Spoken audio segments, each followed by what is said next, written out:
Okay, let's make a start in our final panel for the day. It's really been a fantastic set of panels and wonderful set of questions as well from the audience. So look very much forward to the discussion that we'll have after hearing from our speakers.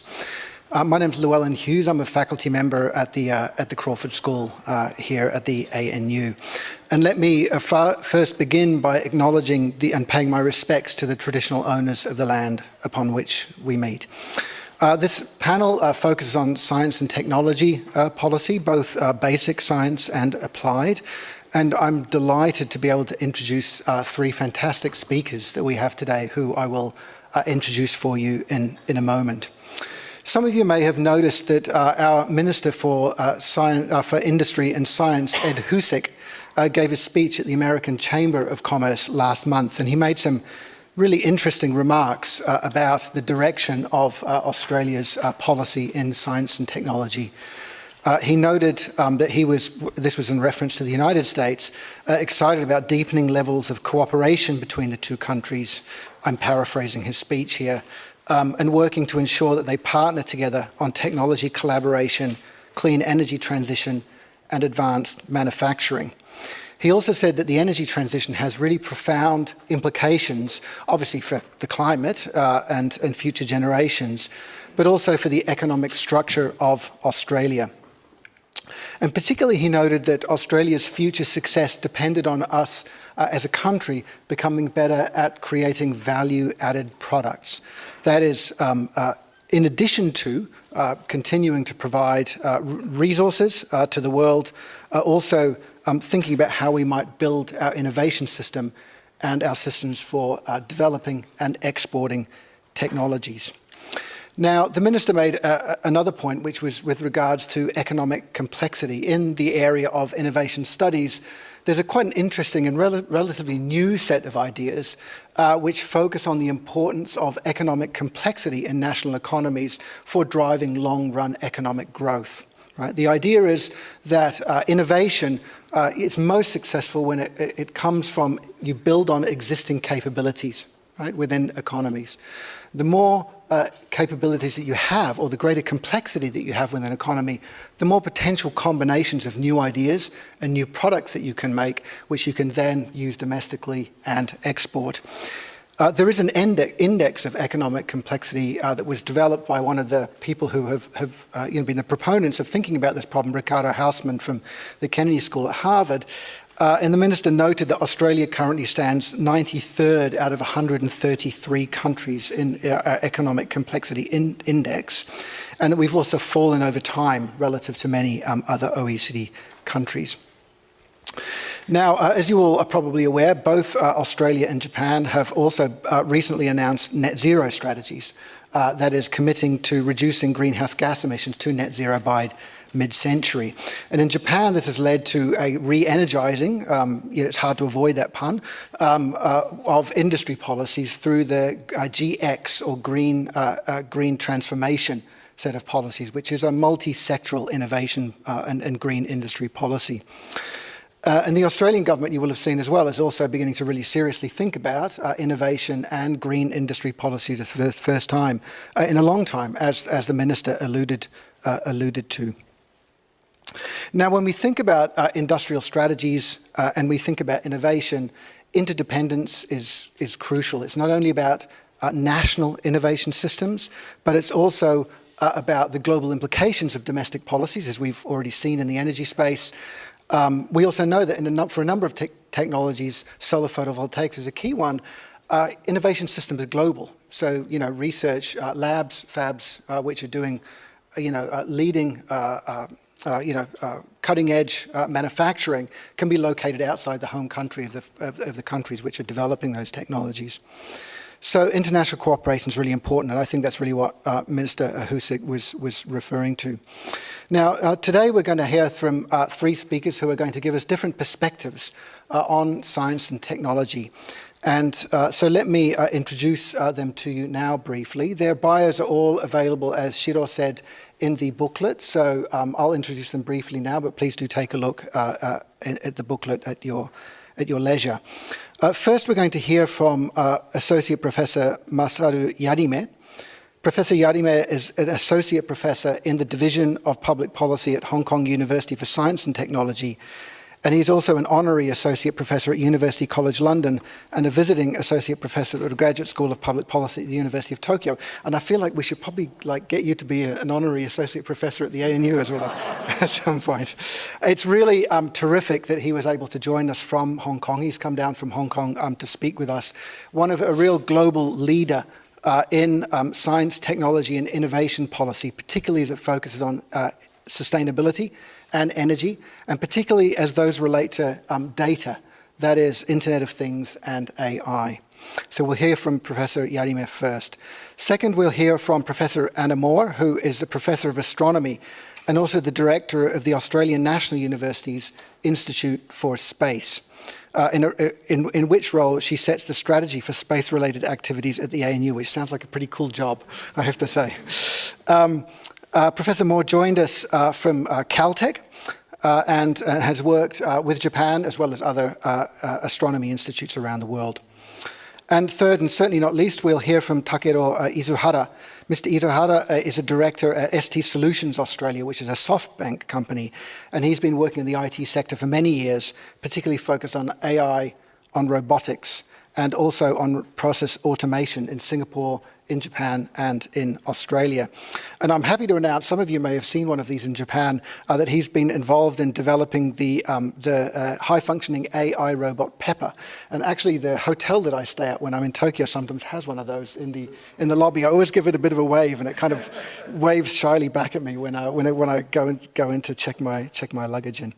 So the speakers are all coming at the kind of question of science and technology from slightly different angles. We've got space, we've got AI and automation, we've got sustainability issues. So what we've asked them to do is open with about 15 minutes of remarks each.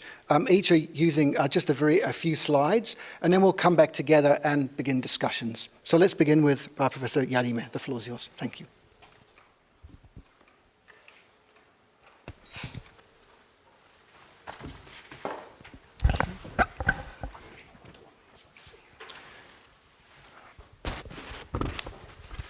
Okay. Thank you very much, Professor Hughes, for your kind introduction. Currently, I'm at the Division of Public Policy at the Hong Kong University of Science and Technology. I used to be based at the University of Tokyo for many years, and then I moved to Hong Kong about 6.5 years ago. And then I'm now looking at the situation of science and technology from outside the country. I think that gives me a lot of a fresh opportunity to look at the situation of Japan. Also, I'm affiliated with the University College London. They have also a department particularly focusing on science, technology, engineering, public policy. I think increasingly major universities in science and technology are trying to establish such a kind of unit or institute, trying to look at how science and technology affect all the societal issues like sustainability, economic security, and also international relations. I think it's good to have multiple perspectives to look at these very complex interrelated issues.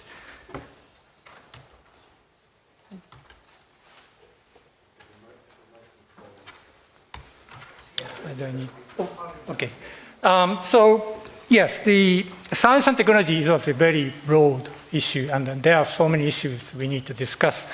But just as a kind of a snapshot of the current situation with regard to science, which is represented by publication. So you see, this is the kind of ranking of countries with regard to the publication of scientific papers published in journals. So US has been the leader, and then Japan used to be the second. And then recently, China has really increased the number of publications. And then the latest one, China is the number one country, and then US the second, and then Japan is in the fifth position. Even though the absolute number of publications has been increasing, but then that's simply other countries are publishing more than Japan.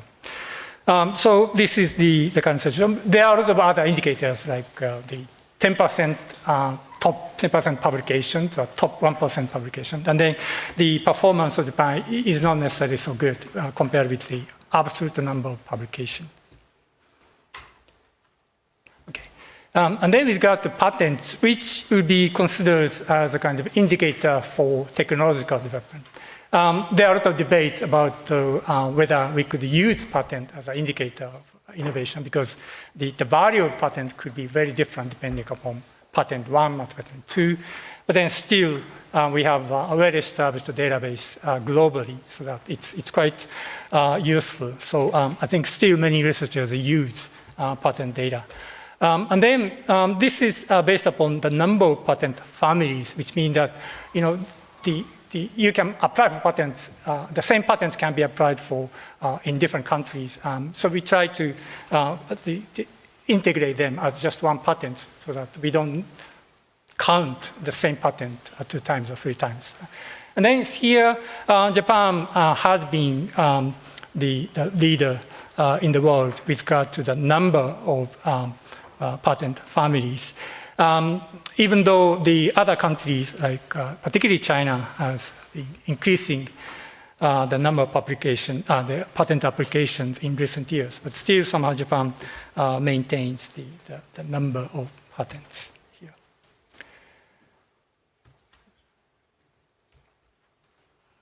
Yes, and then this is the share of patent families by technological fields.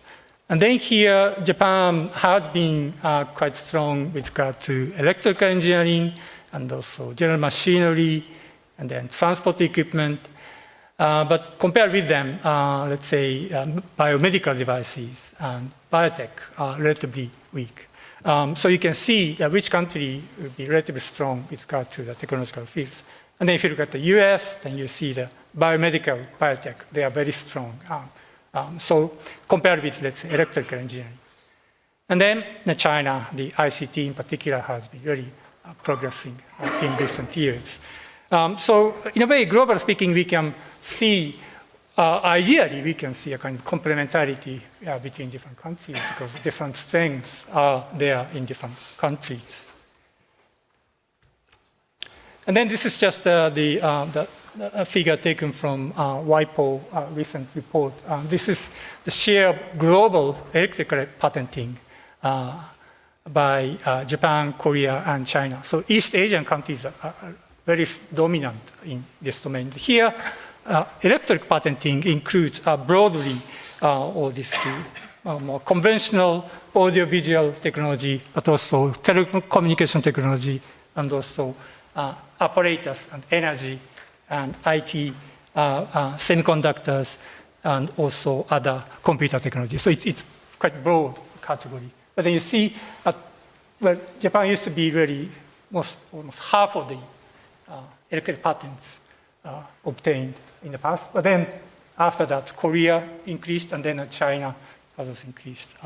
So in a way, Japan has been leading in this domain, but then increasingly Korea and then China has been really increasing their patenting activities in this domain. And then, because of the time limitation, I just want to mention some of the areas which somehow I have involved. This is some of the research activities I've been working with my colleagues in Tokyo. Somehow we try to work on this distributed energy systems with peer-to-peer energy exchange based on blockchain. And this is still very preliminary in the sense that it's not yet scaled up to the mainstream in the energy sector.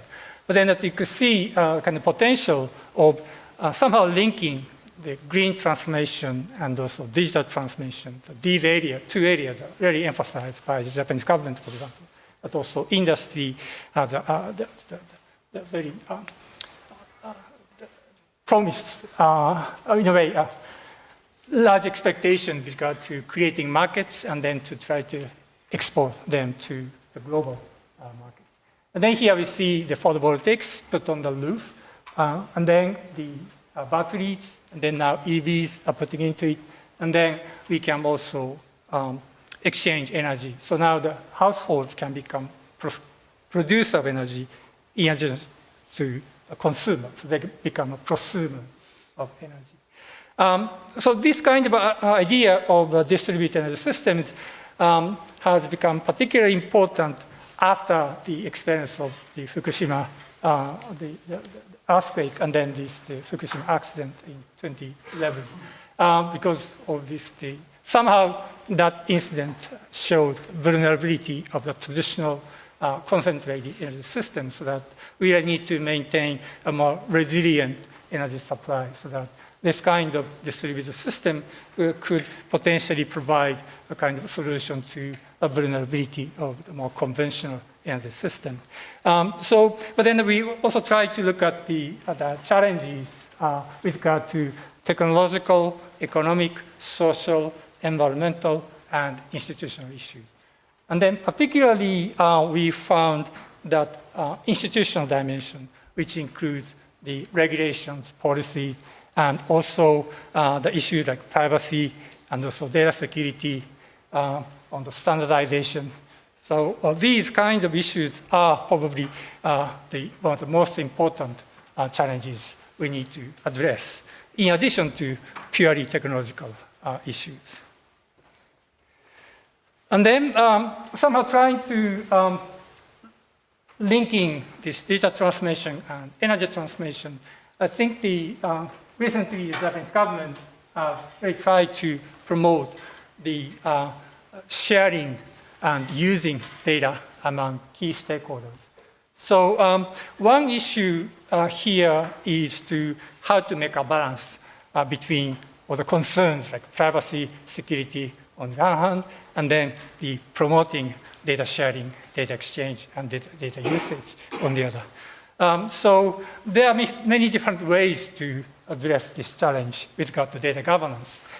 So for example, some of the countries like UK, Canada, and probably maybe Australia, the one idea is to establish data trust, which is independent, so that somehow you try to maintain a kind of neutrality and also transparency, so that the stakeholders can see how our data is collected and then how data is used by whom, for what purposes.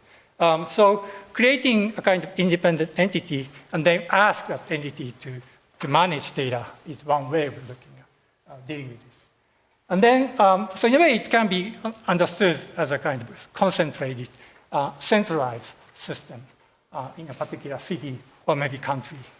And then the Japanese government seems to emphasize a bit different approach in the sense that they try to make it more decentralized in the sense that they create a kind of common data linkage platform, but then that the data is, different kinds of databases owned and managed by different players, different actors, like government or companies or maybe NGOs. And also the applications are provided by different stakeholders, different companies, or maybe the regional government can play that role. And then try to facilitate the linkages among the data providers and also data users, and then to facilitate the use of data. So I think increasingly, for example, the electricity consumption data, which is traditionally owned by the power companies.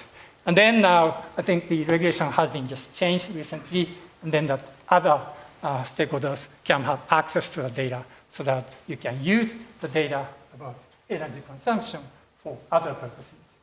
So if you know how energy consumption is recorded, and then you can see when people are inside the house, for example, and then you can maybe adjust the timing of delivery of other goods and services. Or you can measure the health condition of people, particularly elderly people living alone. If there's no change in energy consumption, then you see something happen in that household, for example.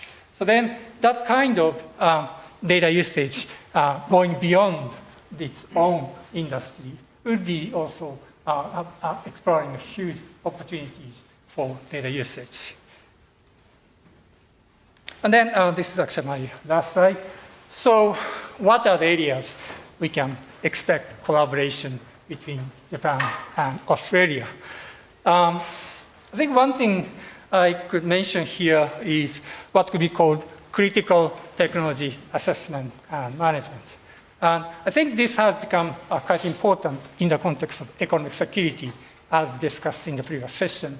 Obviously, we need to have information where the minerals are coming from, where the resources come from, and then how they are processed, and by what means, and then what are the impacts.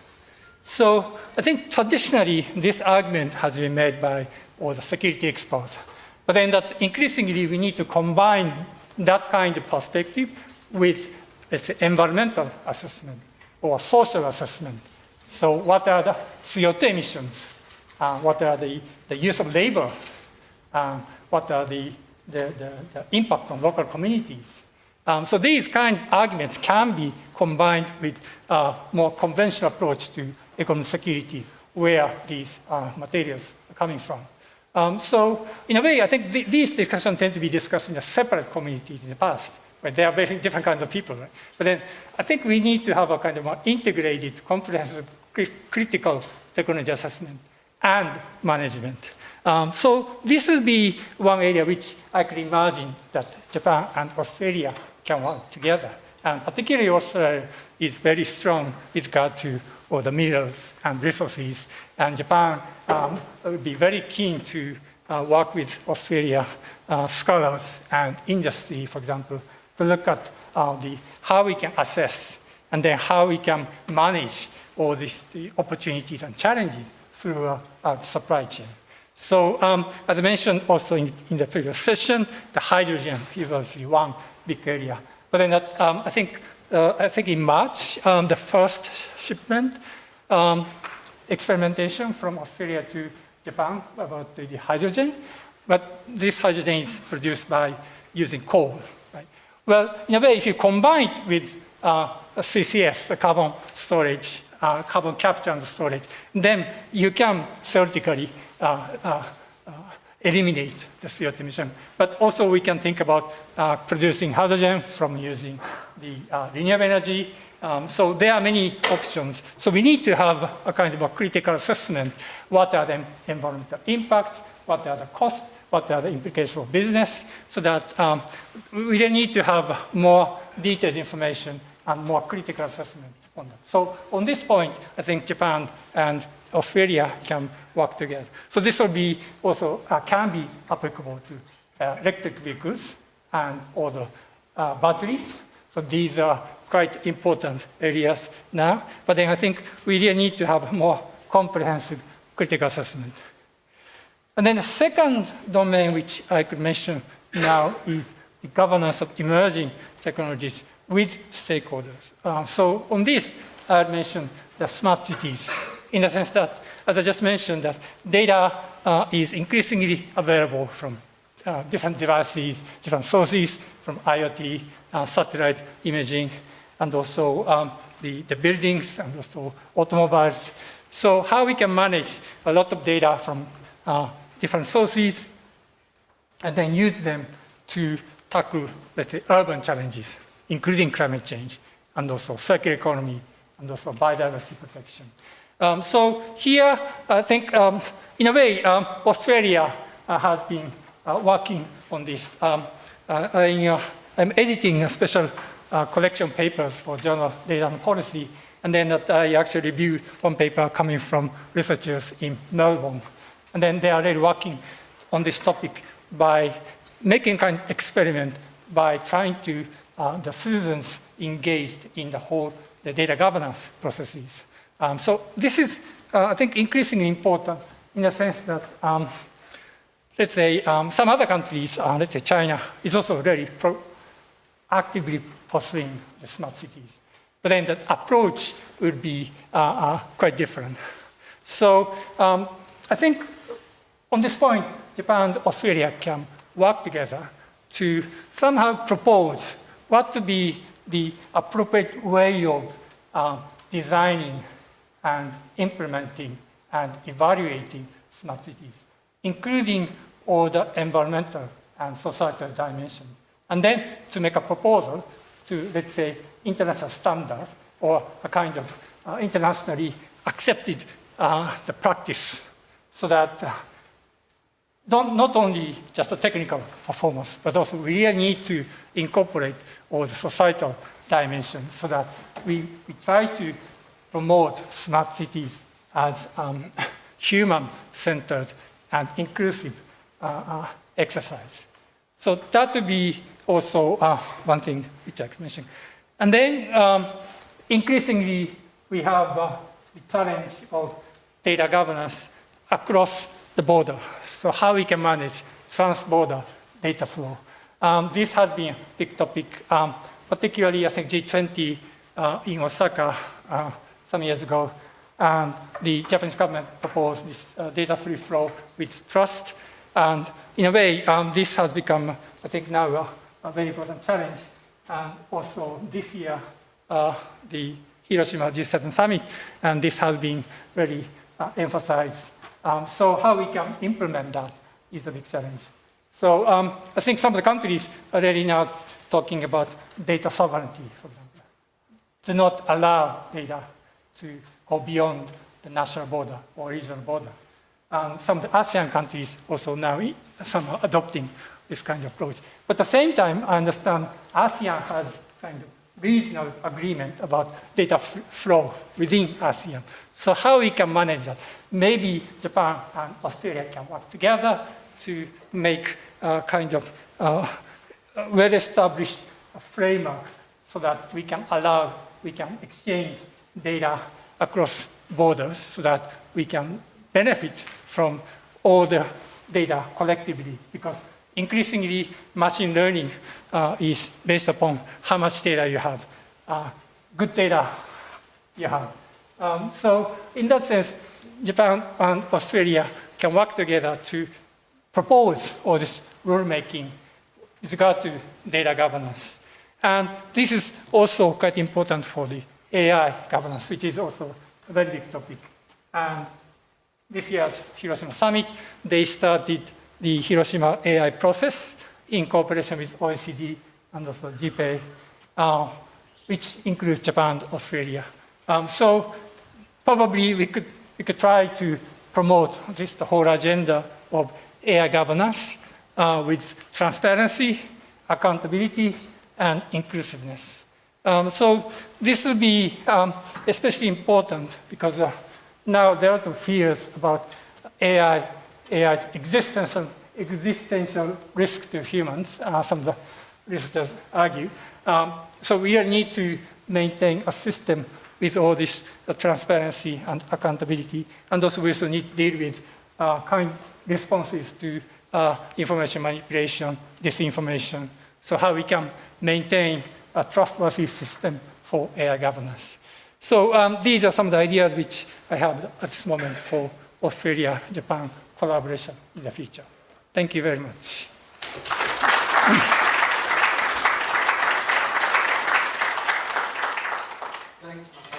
One of my big worries with AI is and risk is that it gets better at creating the algorithms that keep me watching Netflix till all hours of the morning. So.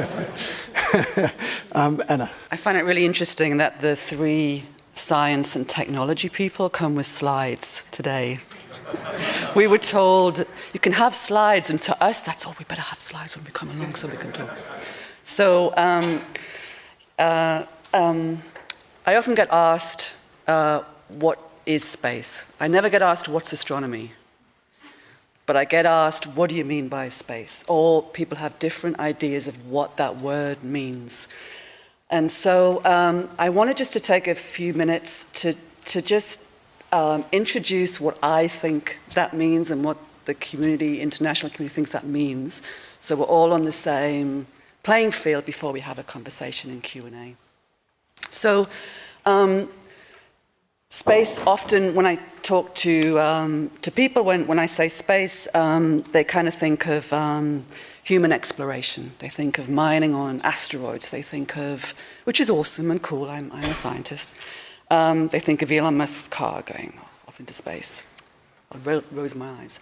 But that's what they think of space when I say it. They think of rockets, they think of launch. But that's not what space is today. in economically, how much we spend on it, what we do, that's and how much we rely on it. So it's more like the pictures on the screen. This is really what space, the domain of space, means to us as humanity today. This is what we use it for. So we use it for navigation, we use it for communication, we use it for automation, remote automation, remote communication. We use it for telehealth. How do we connect people in remote locations? How do we connect them to hospitals, to doctors to get information? Remote education. We use it for Earth observation. It's an ultimate laboratory to understand what our planet is doing, how it's changing over time. Obviously a big issue right now. It's the easiest way to monitor large areas of ocean, of land, which is very important for Asia-Pacific region in particular. Think fishing, legal and legal fishing, think what's happening on the waters, think what's happening in terms of climate adaptation, bushfires, sea level rise, all that kind of stuff is monitored from space. That kind of data is used in the international courts of law when you're talking about changes in land use, for example, or illegal land use. Often that kind of data is used there. It's used for disaster services. It's the easiest, cheapest way, sorry to get down to money, but often it is. It's the easiest way to monitor large areas of ocean and land to be that connector, I suppose, to emergencies, etc.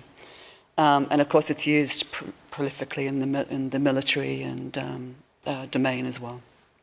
So that's what space is to me. That's what space is internationally, and that's what we depend and use it for. If it wasn't here today, if it wasn't here now, if the services were switched off, we would be in a lot of trouble. This recording would not be broadcast, for example.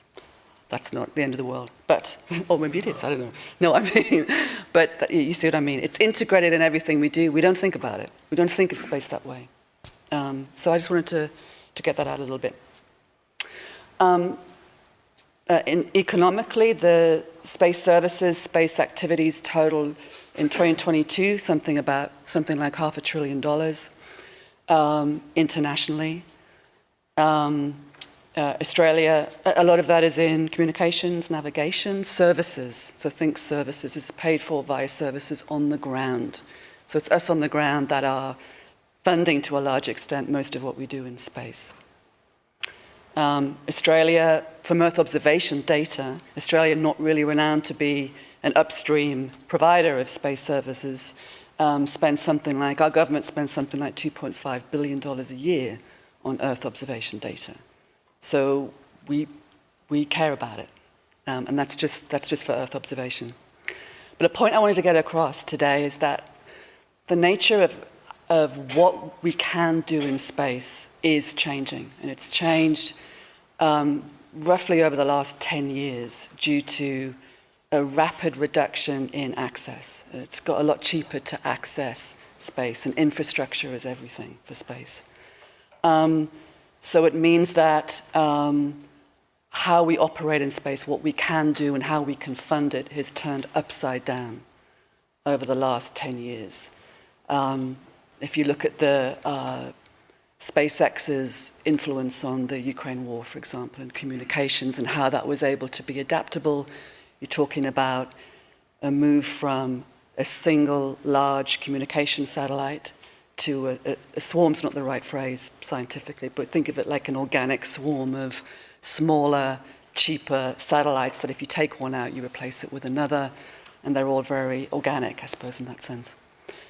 So the nature of what we do, how we do it, is changing. And that's why Australia cared about it 5 years ago to start their own space agency, because we realized we had a lot to offer, but the nature of how you do that is changed. And countries like Japan, who are just powerhouses in space upstream and activity and exploration, for example, amazing effort from Japan on the world stage. It also, I think, in its community is reflecting on how space is changing and how it can react to that. Some are doing it better than others. I think Japan's doing pretty well.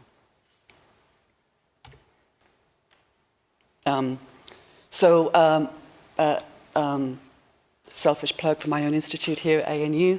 We started up 5 years ago in response to the fact that our government wanted to start its own space agency to support a growing space sector. My approach, though, wasn't to pick one technology over another. My approach was to do it the other way around, was to say, we want to solve society's greatest challenges. To do that, we need a multidisciplinary team. A lawyer is just as important as an economist, as important as someone who does food growth, plant growth, water purification, rocket fuel. It didn't matter. And so we have a very broad participation in our leadership. There's about 30 academics, all from different disciplines, and it really lifts the level of conversation. I love being a scientist. I'm very good at it. We get lost in little tiny tunnels, okay? It's really good to be lifted up to important national conversations and solutions, and that's what a multidisciplinary team does for you. So 3 areas we're looking at in Australia are sustainability, space sustainability. This is both how can space help sustainability on the ground, but also how do we, to us, because space is so important to be, because space is so important to us, we also care about the sustainability of space itself. So we don't want it to get damaged in a way that we can't use it anymore. And space is big, to quote Douglas Adams, but there's a very thin layer around the Earth called low Earth orbit. That isn't big, that's very thin. And it's the cheapest access, so all your business cases and commercial space are there, because it's smallest gravitational potential, it's cheaper to get to. So that's where your commercial business is. But if you start having a lot of debris and satellites and thousands of constellations, you're going to start running into trouble. So sustainability, yes, is not just using space to keep us sustainable on the ground, but it's about us making sure that we protect space as well. Space education, this is workforce training, especially in Australia. We have a different paradigm to Japan here in that sense with space. We have to educate our people into what space means and how they can operate in space. And lastly, something we're very interested in, especially at ANU, is how can we be using space as a way to partner across the Asia-Pacific to be solving things that we all care about in that region. Space is expensive even with that cheaper access today. It's still not 3 cents, okay? So how can we be partnering together to solve challenges that we have regionally as well? Oh. Don't know what happened there. It stopped. Three initiatives we're looking at. The first is to do with climate adaptation. Bushfires are a big issue in Australia. What we want to do is bring some ownership of that problem. We want to bring our scientists and technologists to come in, not when the fires have happened, but actually turn that around and say, you know what, if you can figure out where these fires are going to be 3 months in advance, pre-season, how can you adapt? How can you get everyone together to do something about it so that you can reduce the massive fires that we saw 3 years ago that are coming again? Let's not close our eyes, they are coming again. So how do we, internationally, nationally, do something about that? We're also doing a similar response for water as well, groundwater measurement, so that we can give towns a heads up in advance so that they can change their water usage, for example. I won't go into how, it's very cool. If you like gravity measurements, it's totally cool, but that's how you do it. It hasn't, I'm sorry. Am I pressing the button too much? No, I'm doing it for you. So oh man, you should have said that before. I've been pressing the button. Sorry, I've almost broke the key. And I'm just putting these projects up to give you a flavor of what's happening in new space. So space medicine for Earthlings. So this is a project where, during COVID, especially in Australia, we realized that access, especially remote communities, to healthcare was a real issue. It's expensive, it's hard for them to do so. And with aging populations as well, it's a, people want to be at home, for longer now. But how do we provide them the level of healthcare? We heard a little bit about that in the previous talk, actually. So this is a project where actually we're using a space problem, a problem that's in space right now, which is how do we enable the next space travelers who will be selected not by youth and health, but by if they can afford it. How do we protect them going into space if they have previous conditions, or even someone with asthma? Or how can we risk assess if someone can go, in a space hop or something like that? So we're modeling using AI and other techniques. We're trying to model in software the human body or systems within the human body, and combining that with sensors, wearable sensors, being able to, in advance, work out how the human body reacts over time and can you pick up conditions. So while the funding for this project is actually about space travel, the real reason we want to do it is because it can be applied here on the ground. So you can think about people being in remote communities, or any of us getting older being at home, being able to be monitored in a telehealth way, so that we can feel confident that we can be at home and getting elements picked up. And lastly, another COVID crisis. I'm not sure that's the right phrase, but something out of COVID that came out was the importance of communications, human access to communications, secure communications, and the limitations of radio frequencies to be able to deliver that. So a solution to that is to change to using optical wavelengths, lasers in fact, frequencies we can't see with our eyes. This is, it's not shining, but these aren't frequencies you'd see with your eyes, but these are frequencies that you can pack a lot more punch into the wavelength. You can basically transmit a lot more information. You'll start to see some of these technologies coming out very soon. In Australia, we have projects funded both in Canberra and on the West Coast to be doing the ground segment of these new technologies. Why? Because Australia is huge. It has a lot of community who know how to build these things. And also, we're mostly cloud-free. And so if you want to do any R&D in quantum communications in the future or downlink, Australia, the continent itself, it's just a huge opportunity. And in fact, we're working with NICT in Japan to do the very same.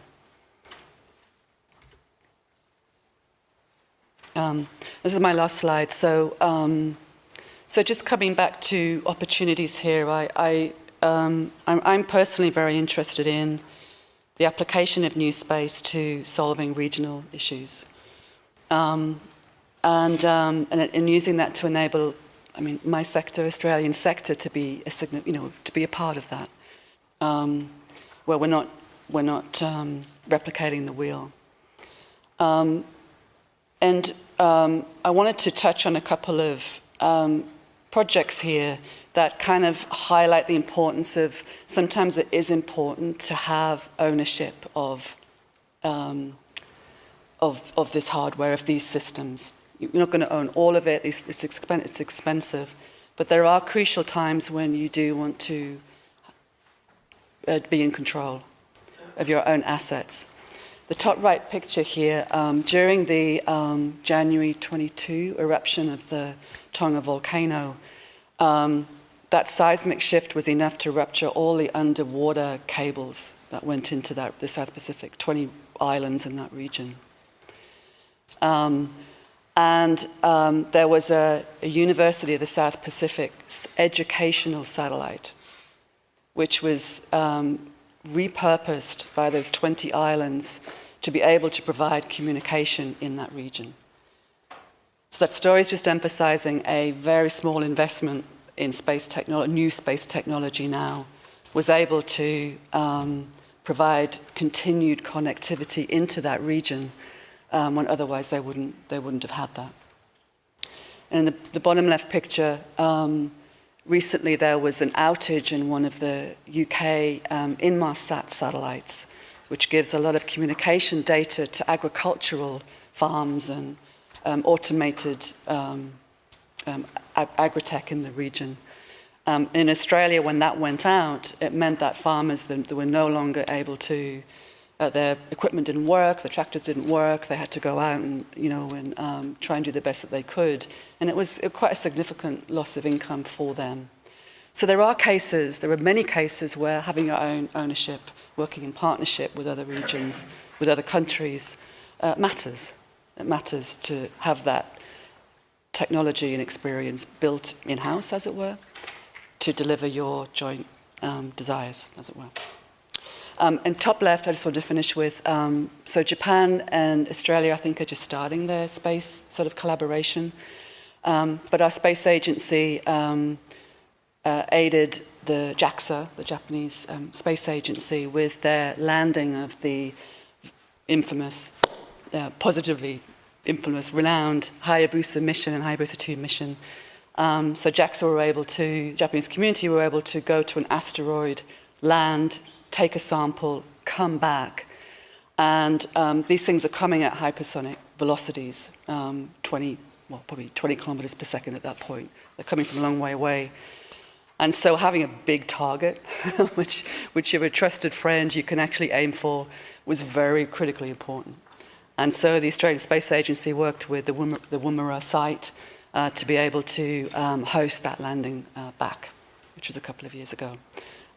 So I'd like to hope that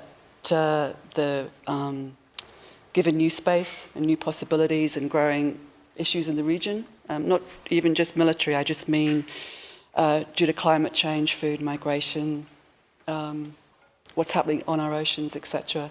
It'd be really great if we could be doing more work together. Thank you.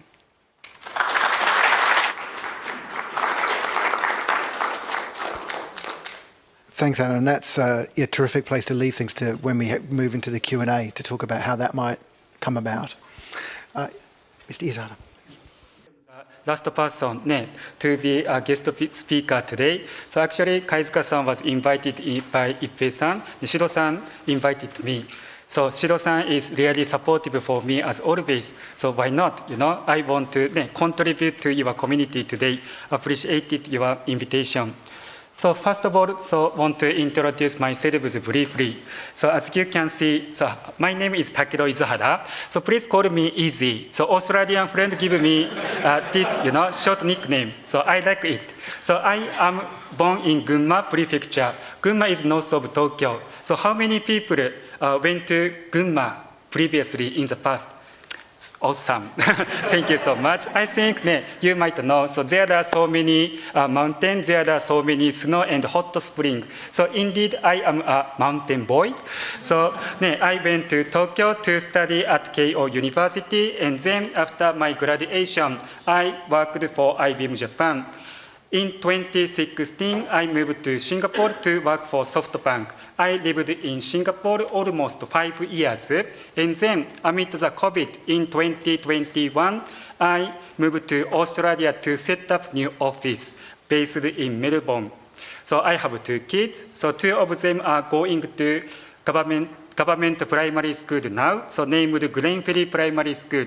So actually, the biggest achievement I did in Australia so far is to be a part of PTC, so Parent Teacher Council. I would like to learn about local community as well as to see the gap between Australia and Japan in terms of educational system. So for example, as you know, in Japan, there is plenty of homework from the age of primary school student. But as you know, in Australia, no homework at all.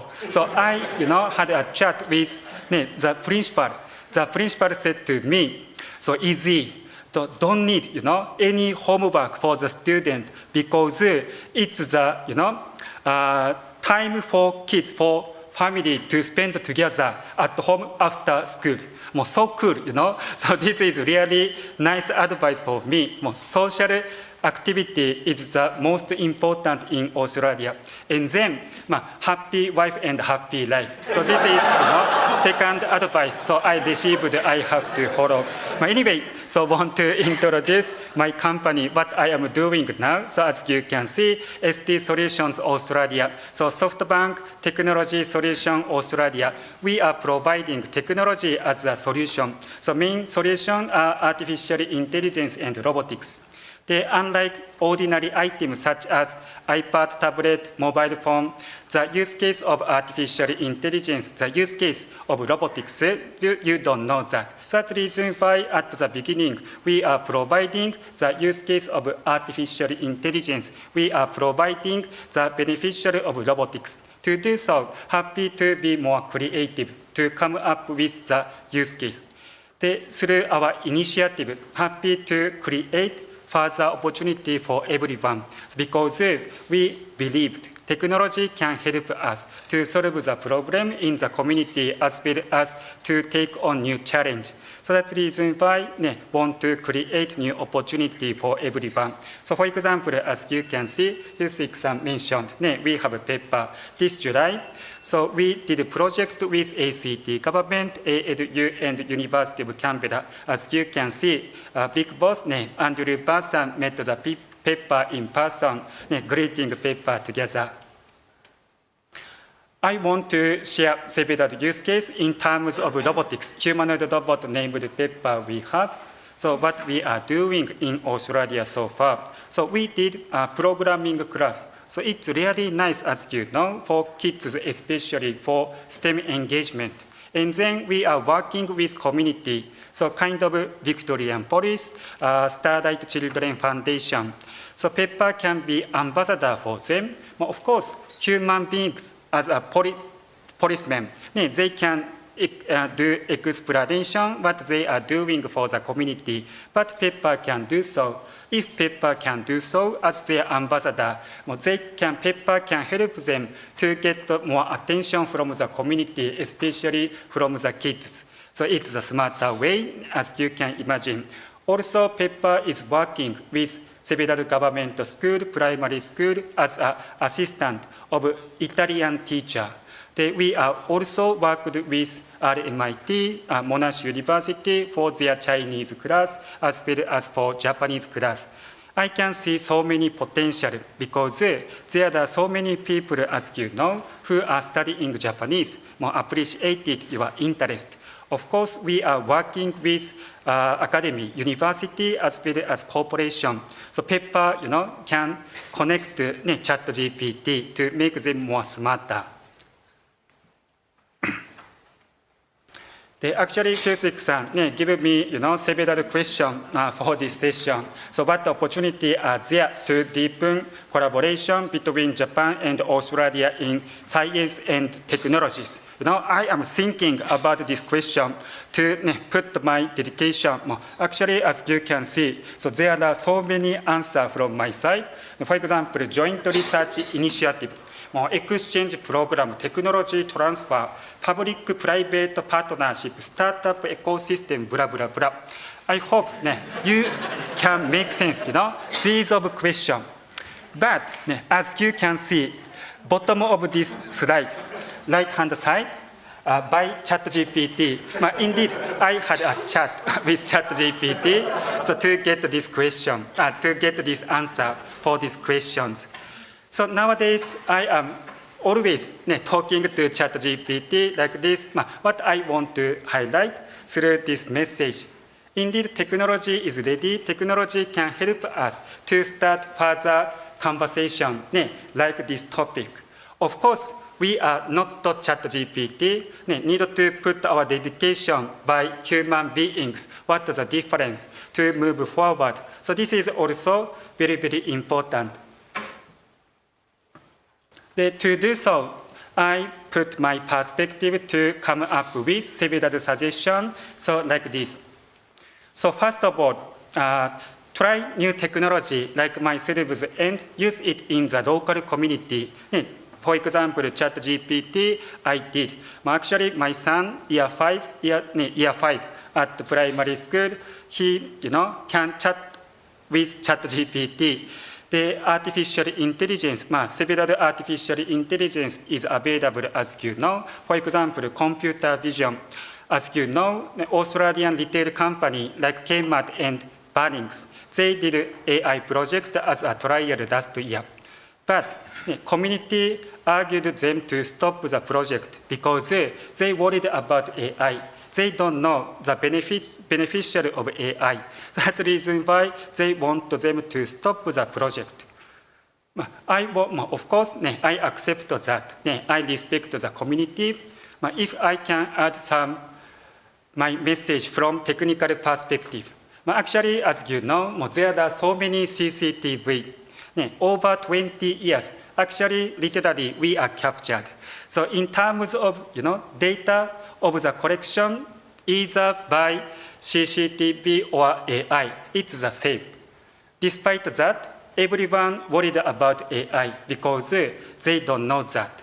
So that's the reason why to understand the community by community is different. To understand that, I hope we can work together with community. So for example, in terms of personal security, at the end of year concert at my primary school, my children's primary school, at the beginning, principal said, please do not take any photo at all for security issue, private issue, private matter. Of course, everyone, most of them follow the direction.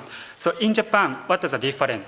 So in Japan, if I have a child who will graduate from the school today, I am keen to the place, where I can take the photo very well. So it's acceptable in Japan. So like this, even if we are doing the same thing, so community requirement expectation are totally different. So that's the reason why I love, working overseas. So technology itself is same. So even if when we do the project in Japan, in China, in Singapore, in the US, technology itself is the same.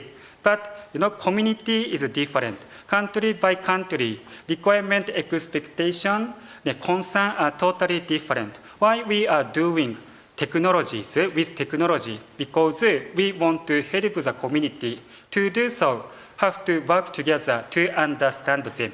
So this is my suggestion. The second, please respect technology like your body, like your friend. So if you have technology, you are expecting them, to do everything.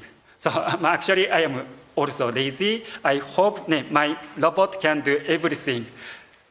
But instead, cannot do so. Robotics cannot do so.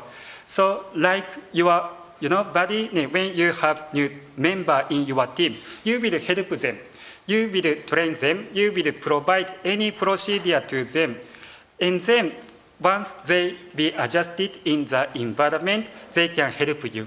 More like this, I hope everyone can respect the technology. Once technology, robotics be adjusted in the environment, be installed in the environment, they can help us. So please respect the technology like your friend. The number 3 suggestion.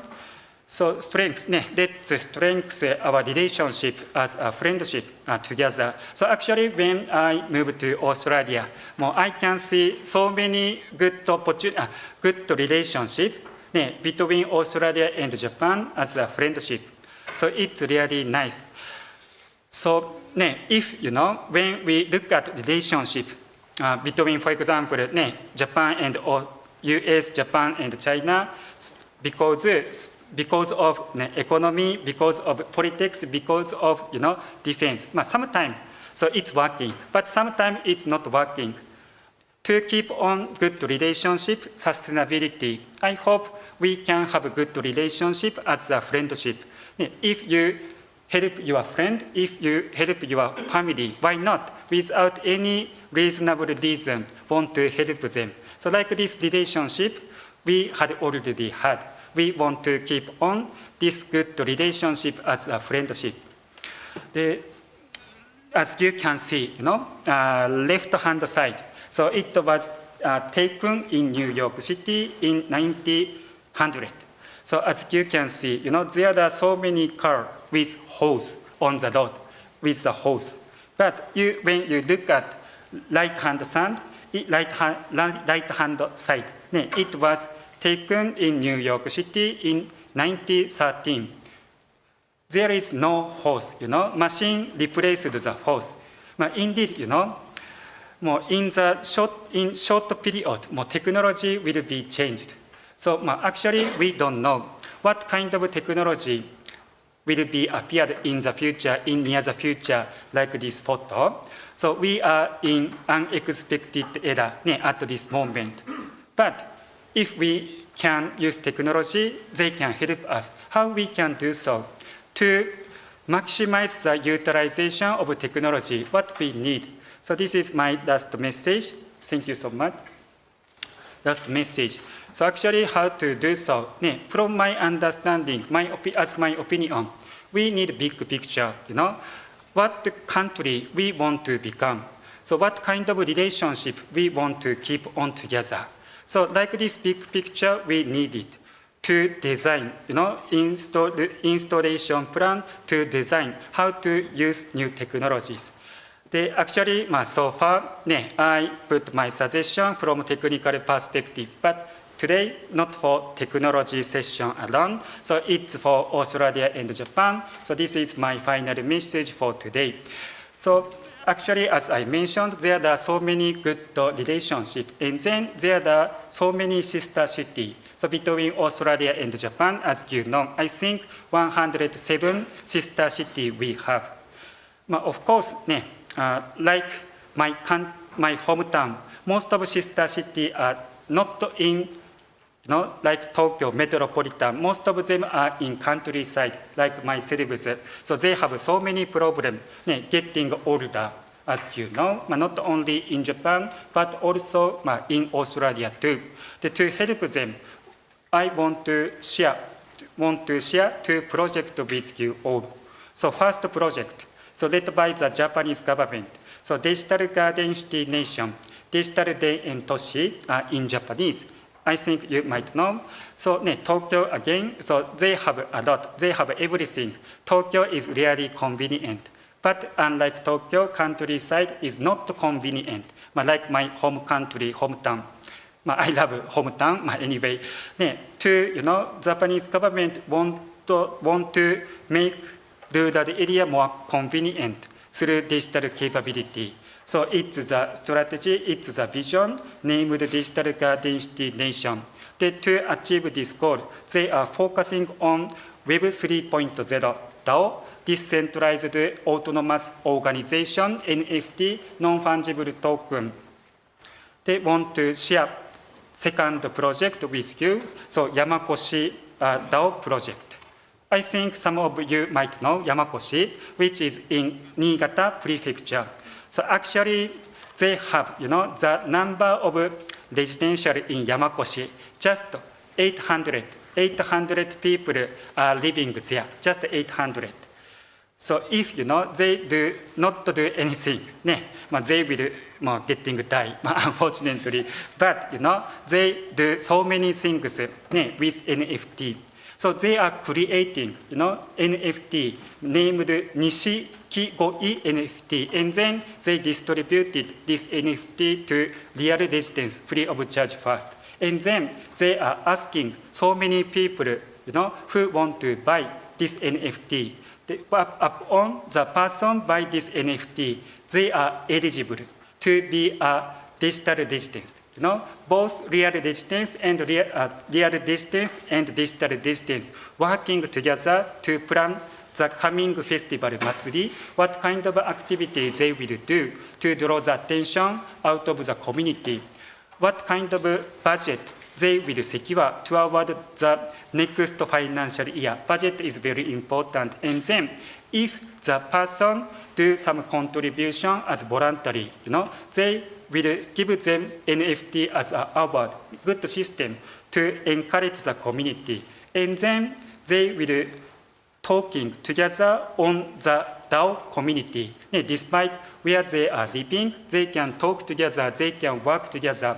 I think this concept we can refer to keep on good relationship as a sister city, because they have already had so many good relationships. To keep on this good relationship to the future for next generation, don't need to be physically. We can communicate together digitally, virtually. Of course, hybrid is also important. But like this technology, we can refer to. Thank you so much.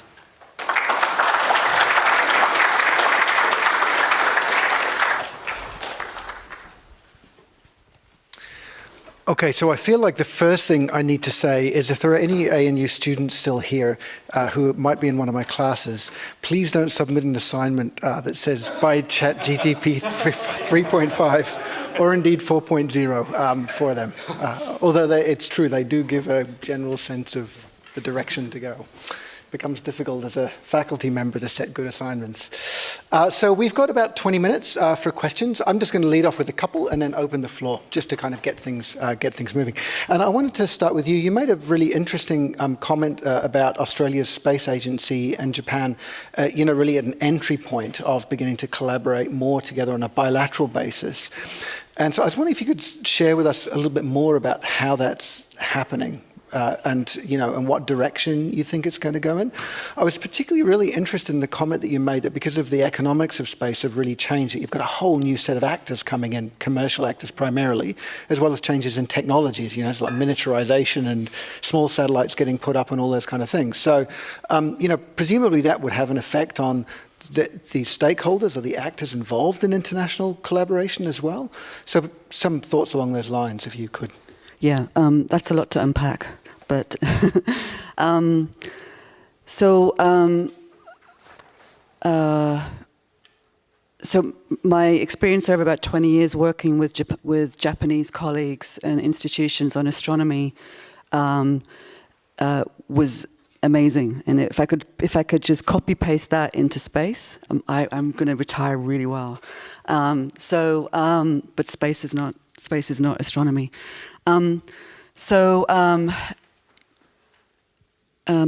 So whereas Japan and Australia are hyper-aligned on astronomy and what that means, and astronomy is a discipline. It's a small discipline in physics, which is another discipline. Space is a domain. So then you can't compare the two of them at all, really.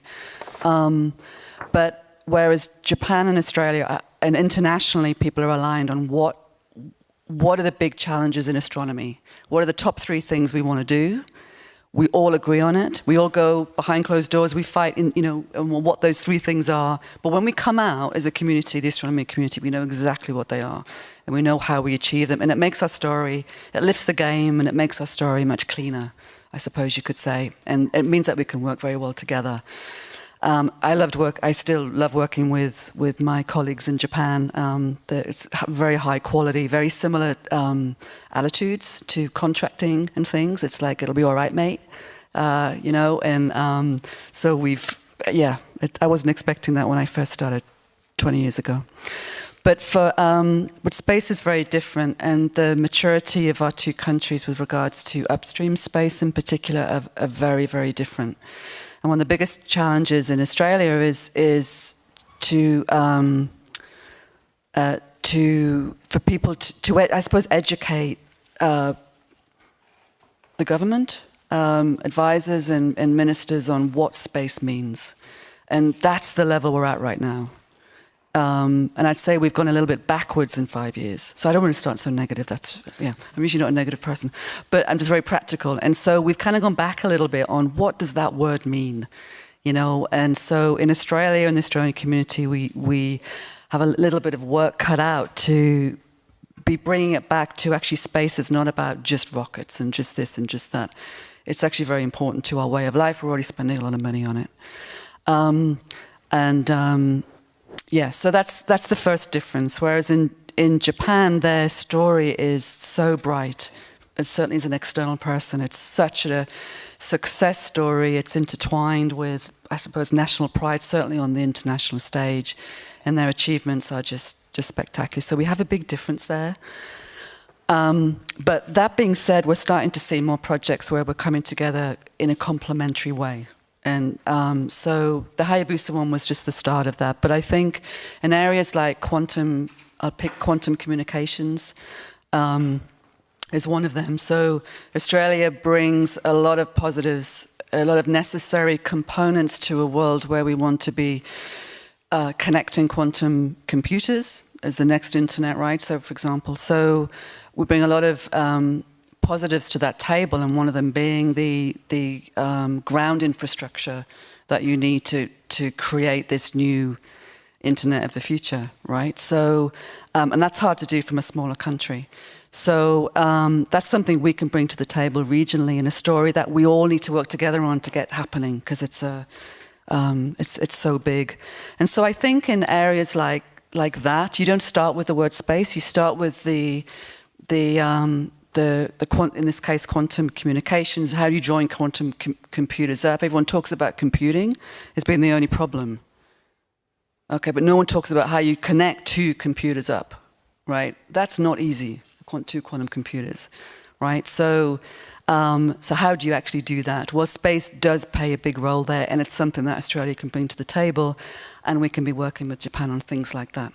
So we're starting to have those conversations. Disaster management is another one, for example. Meteorology is a big one too. So Japan have very sophisticated assets in space. How can we improve their bandwidth by using optical communications, for example? So trying to build on the stuff that we're really good at individually already and then bring it together to solve something which is bigger than the sum of its parts, I suppose is the right way to start. Yeah, fantastic. It's, I mean, I work in the energy space, and, often the bilateral economic relationship is talked about, one that's highly complementary because we've got a lot of resources which have helped fuel Japan's economic growth for decades. But it is interesting, as you look across different sectors, as you've just done now as well in this area, that there are really substantial complementarities that exist in other areas as well, right? We really focus on the natural resource piece, but in other areas as well. As you were saying before, even lack of cloud cover, right? I sort of feel like being a big country like Australia is, it's just got some inherent advantages. It can lead to collaboration opportunities, as you were describing. Professor Yanima, I wanted to ask you about smart cities. And so it kind of, I remember this, I don't know if anyone here remembers the multifunction polis from 1987 Hawke regime, government, I mean, remember that? It was an idea, METI-driven idea about building a city in Japan. But I wanted to come at the issue of smart cities from a slightly different angle. In your initial remarks, and often when we think about greater collaboration, let's say in energy transition, we think about it on a supply chain basis, right? So that is Australia going to move up the value chain in battery manufacturing, right? Or in green steel, are we going to start moving up the value chain? And smart city is really interesting because it involves a lot of amalgamation or integration of multiple supply chains. It's a really quite complicated picture that's a struggle to do within a particular country. And so how international collaboration would happen between countries using a concept like smart cities is a complicated thing to think about. Like, would one to do that at a bilateral government-to-government level or at an industry level? Or would you think about carving off particular parts of the kind of smart city concept and pushing collaboration within that? How do you think you would progress something like that? Thank you very much. That's a very important question. I'm actually looking for answer to that kind of question with my students and colleagues. Yes, so in a way, I think the idea of innovation has been also changing in the sense that traditionally we just talk about R&D investment, which is very important, obviously, in the case of let's say, semiconductor and others. But then increasingly, the technologies are used in an actual context like cities, and then try to learn by using it and then making mistakes, and then try to learn and then change it and then to improve it and then use it and then get feedback. And so this kind of innovation is also getting quite important. And then in the case of smart cities, you have many stakeholders from different sectors, which are not traditionally connected with each other. But then now we are getting connected, like transportation, buildings, land use, and then energy and others. So that gives actually a big challenge to traditional Japanese companies, for example. When I talk with people in the companies, they say that, well, usually they talk with they are just suppliers. They have relationships, and then they know what they want. But then that increasingly they need to talk with companies in different sectors, and also they need to talk with local governments, and then they need to talk with the citizens. That requires, I think, different kinds of skills and knowledge. And also, they need to test these technologies on the ground by actually inviting users to use and then to get feedback from them. So I think in that context, we could think about, let's say, creating, a kind of living laboratories together. Also, international regulatory sandboxes, in a sense that, as we discussed, that there are so many challenges like privacy issue, data security, others, and we don't know how to solve these questions. So we just want to create a space together and then to test these advanced technologies. Maybe quantum communication might be also AI, IoT, blockchain. These are somehow, we don't know how to govern these technologies. So in that sense, we create a space together and then test it together and then learn together. So that kind of opportunities might be a possibility for collaboration internationally. So I think, in a way, I think Japan somehow tried to do that in ASEAN countries like Thailand. For example, creating smart city and then inviting also local companies and then to do it. But then that we could obviously do it with Australia or other countries and then try to demonstrate that what are the issues, what the problems, and then we share the problems together and then to learn. And then hopefully by doing so earlier, then we can also propose regulations, policies, in a way, creating a kind of standard. So that would be something we could explore in the future. It's very interesting. I want to move to questions from the floor, but I did want to acknowledge, Mr. Hisahara, the interesting idea that you have around using sister city relationships as they exist in order to use as a potential platform for furthering collaboration between the two countries. That's an interesting idea because often we think about science agencies or ministries which have got science sitting within the portfolio as the key locus through which you might see collaboration happening, but particularly as Professor Yarime said, if user feedback becomes an important part of actually the innovation process, then the kind of engagements that you've described, is a very, very interesting idea, and it's great to see you engaging locally already as a company. We've got about 10 minutes, and I want to open the floor up to questions. I can see a hand waving up the back here, so let's begin here. There's a mic that will be coming to you. If you could just let us know your name and affiliation, please. Thanks. And also who you address the question to. Anita Burns. I'm from AJS New South Wales, among other things. I worked in technology in Japan, and I just see that the Japanese government's established a digital agency for more digital government to promote that anyway. I'm curious about how that's going, how the two, Yarime Sensei and Izuhara-san what they think about that, and about probably SoftBank doesn't need that help, perhaps, but how they see that and whether that's something that Australia should be emulating. So, Mr. Hara, do you want to start? Japan's digital agency and SoftBank's engagement with that.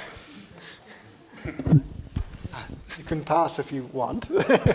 Thank you so much for the question. Actually, honestly, from my bottom of my heart, I need ChatGPT to answer the question. But anyway, I will try, okay? So actually, digital, of course, so depend on the capability of the person to tell the truth, what they are expecting, the digital agency, what kind of technology they want to use. Everyone is different. That's the reason why I need to talk to them. So this is my understanding. And then, so luckily, Japan has so many, actually population is decreasing, but still have so many population when we compare the list of countries to Japan. They can help elder person to be, buddy to teach them to use new technology. Actually, so this time, so thanks to Shiro-san, I was here. I shared, this YouTube with my dad and mom, who are living in Japan. So actually, for them, first time to see live stream So how to, join the live stream? I am helping them, to access the live stream. So everyone, in short, everyone is different. But if the person had body like myself to talk to my parents, they can, accept the technology to enrich their life. So this is my answer for your question. Thank you very much. I think that's a very important question. Probably some of the people here from the Japanese government can answer better than I do. But just a reaction to that. So I guess traditionally there's a concern about the data possessed by the government can be used for other purposes, which are not really mentioned in advance. So that was actually the case in the case of COVID-19. For example, in the case I think of Singapore, they collected a lot of data and then they used some of the data for police investigation, for example, and that was not mentioned to the people in advance. So that kind of issue could arise. But then I think now, particularly after the COVID-19, we learned that we really need to use data more effectively and efficiently so that we can eliminate all the obstacles and barriers so that we can provide services more quickly and more accurately. So in a way, the challenge is that how we can manage data in a way that people do not necessarily need to have a concern about the data used for different purposes and properly managed and with accountability and transparency. So I think I understand that the Japanese government is trying to do that, but there are some issues about for those who are not necessarily familiar with all this digital system, the devices, and they may not be able to use it, and what happened when they have lost the cards and others. But then that probably this is a part of the process we need to deal with in a way that definitely we should really try to establish a system that the data can be used for providing services to the people. Thanks. So let's go elsewhere. Take the gentleman here. My name is Charles. My name is Charles Millward. I run a point-of-sale software company targeted at the grocery and liquor industry. And like a lot of businessmen, we see AI coming down the tracks at us with great speed. So this is addressed at the two gentlemen who addressed the issue of AI.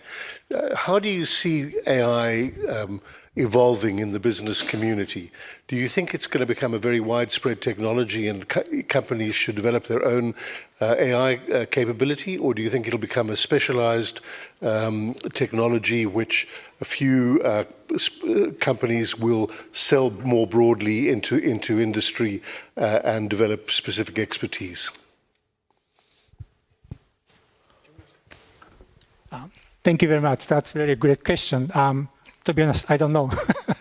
But then, apparently, obviously there are some really handful big tech companies like Google and Amazon and these companies. They have a huge large language models, for example, and then simply other companies cannot compete with them because they have resources and expertise.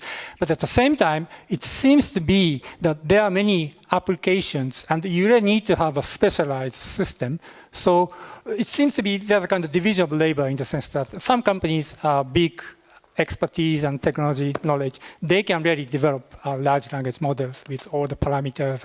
But then also you need to have a specialized companies provide, let's say, educational services, health services, energy services, and then they really need to fine-tune these systems to their specific applications. Yeah, there's a lot of debate about how to regulate large language models, for example. And then it seems to be big tech companies that now somewhat try to argue that, well, in the case of EU, they really try to initially put a large language model or foundation models as a high-risk domain so that they could be heavily regulated. But then that they are trying to argue that, well, they cannot be responsible for all the applications because they don't know how their models can be used. So in a way that they are trying to argue that, well, regulations should be applied to applications rather than large language models or foundation models, which can be used for many different purposes.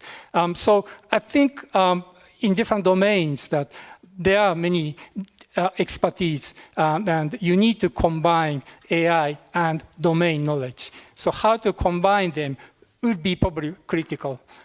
So I think there are a lot of opportunities actually for startups to focus on particular domains rather than going into the arms race with all the big tech companies. So yeah, I think there should be many opportunities available. But then how to do it would depend upon how you can closely collaborate all the actors in specific domains and knowledge and experience.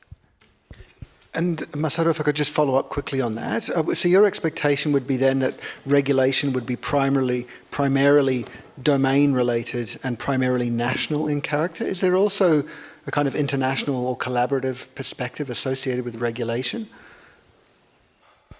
Yes, thank you very much. I think that is what is exactly going on at this moment. Yeah, well, in April, I attended a meeting I think organized by World Economic Forum by inviting all the big players in Silicon Valley in San Francisco, and then they made a kind of proposal. And then I think in July, the G7 summit, then they started this Hiroshima process for AI. And then I think in November, UK government is going to organize a big event about how to regulate AI. And then I understand that Japanese companies try to make a proposal for G7 kind of plan to how to regulate all these AIs. So internationally speaking, there are a lot of activities going on. But one challenge is that as I also mentioned, that OECD and the GPay, they are also quite important as hosting all these initiatives. But then, well, probably that China isn't involved. So I learned that the UK is going to invite China for the November meeting, but then I don't know how that happens. And in the case of the April meeting, Chinese companies are invited, but then in the end, nobody came to that meeting. So it seems to be the AI governance area, a lot of kind of increasing division as like G7 countries and affiliated countries, and then China and Russia and others. So how we can manage this would be, I think, one of the key challenges in the coming years, because AI affects everyone. So how to establish a kind of common ground or framework so that, in a way, and then we can compete with each other. But then how to manage that would be a big challenge. Very interesting. Thank you, Mr. Izuhara. Thank you so much for the question. So as you know, what the need for AI? AI needs the data. So many data needed for AI. So that's the reason why, like Amazon, like Meta, like Microsoft, as Yarime-san mentioned, big company will be dominant in the AI market because they have plenty of data for AI training. So this is my answer for your question. But at the same time, they cannot do everything. So that's the reason why, as he mentioned, so need to think about some specific use case. So for example, of course, ChatGPT is good at English. So rather than Japanese, so to complement the weakness of OpenAI. For example, we are working with OpenAI to deploy the version of Japanese for Japanese market. For example, previously we worked with IBM Japan to deploy the version of Japanese for IBM Watson. So like this specification, everyone needed, despite they are big company like Amazon, Meta, Microsoft. To answer your question, think about your specification, how you want to sell your product. So this is my understanding. Thank you so much. Thanks very much. I think that we're out of time and should probably move to close the session now. I'd just ask you to thank our speakers for today. It's been a really interesting session.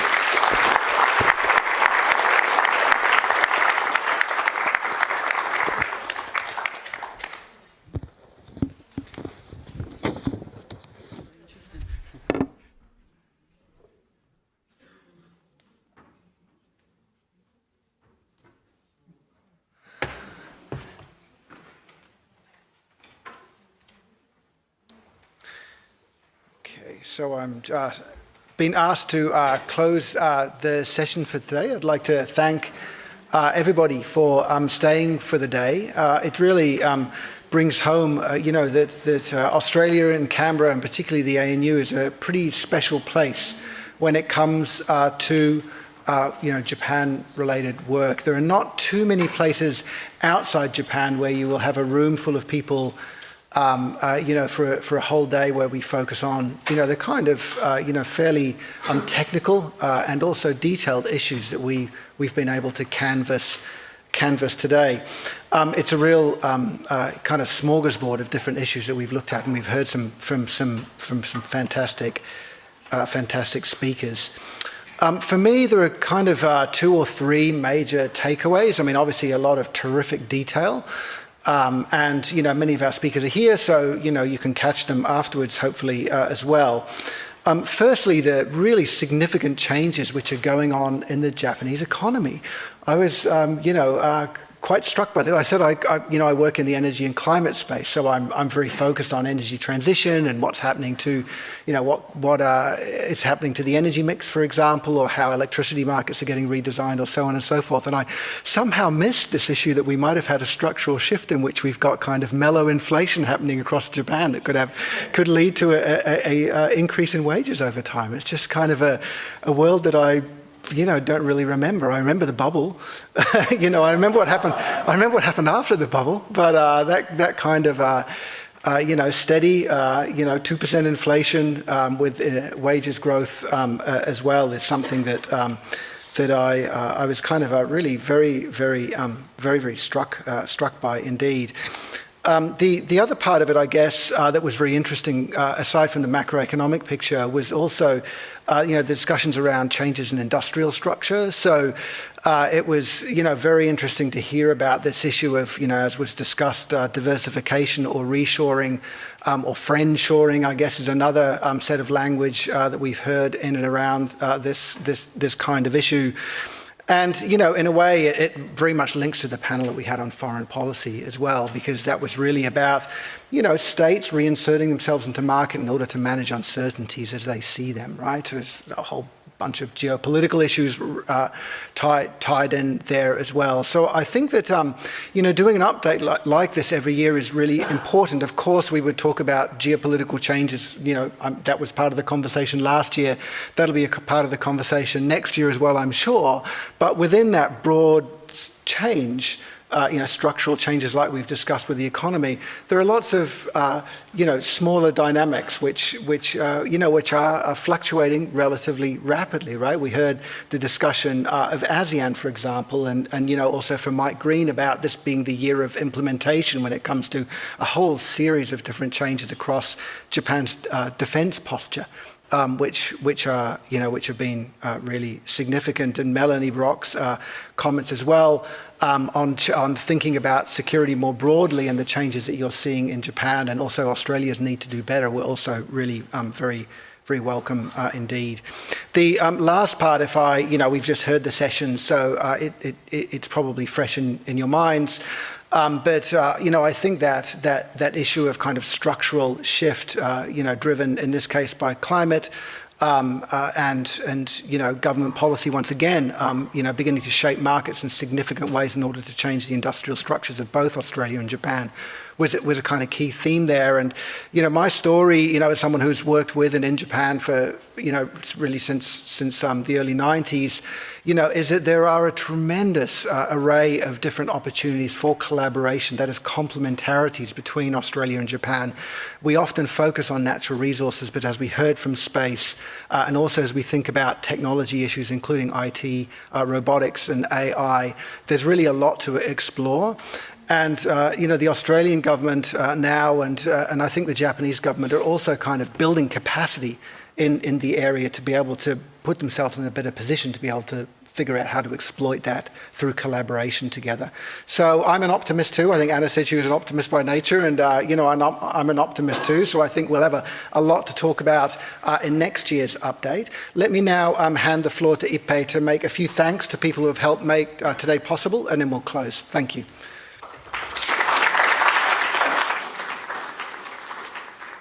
So don't worry, two concluding remarks are too much. I know that, so I will be very short. And Ludovian already offered a very comprehensive remarks, so I would like to thank, first of all, the Shiro. So Veronica and I started the Japan Update 10 years ago.